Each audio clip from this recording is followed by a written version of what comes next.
Hi everybody, welcome to E-Prime for this evening. I am Daedrian.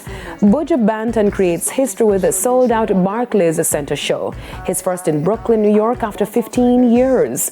The Grammy Award-winning artist marked a monumental return to Brooklyn over the weekend, delivering a mesmerizing performance at a sold-out arena of over 18,000 patrons. Clad in all white, the music legend captivated fans for the 2-hour set with special guests Gramps Morgan and Ras Shiloh.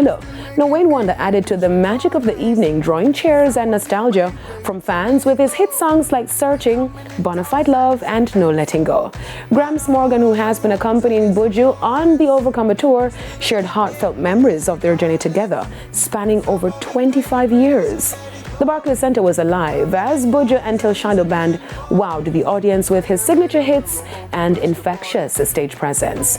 This sold-out show follows a string of successful performances, making it Buja Banton's third sold-out show in New York within 5 months and the fifth sold-out show on the Overcomer tour to date. Buja Banton thanked fans for loving reggae music, stating that we've shown the world that reggae is the music of the people and will uplift the people no matter where they're from. As long as we have a chance to come together, we will. Now, on the international scene, Louisiana-based rapper NBA Youngboy pleads guilty to his role in a large-scale prescription drug fraud ring that operated out of his multi-million-dollar home in Utah. The rapper, whose real name is Contrell Golden, pleaded guilty Monday to 2 counts of third-degree felony identity fraud, 2 counts of third-degree felony forgery, and 6 counts of misdemeanor unlawful pharmacy conduct. Golden entered a no-contest plea to the remaining charges.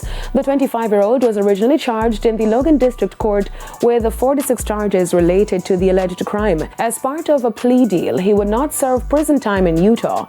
Instead, his 4 felony charges were reduced to a Class A misdemeanor, and he was ordered to pay $25,000 in fines. District Judge Spencer Walsh agreed to suspend a prison sentence, as Golden is expected to serve a substantial 27 months in federal prison for related charges in a case stemming out of Weber County in Utah.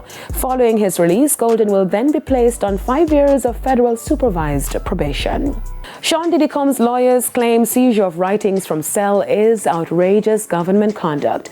The lawyers said the information prosecutors gathered in a raid on Combs' cell at the Metropolitan Detention Center in Brooklyn were cited in papers the government filed in Manhattan court on Friday in a bid to keep the music mogul locked up before his May 5 trial.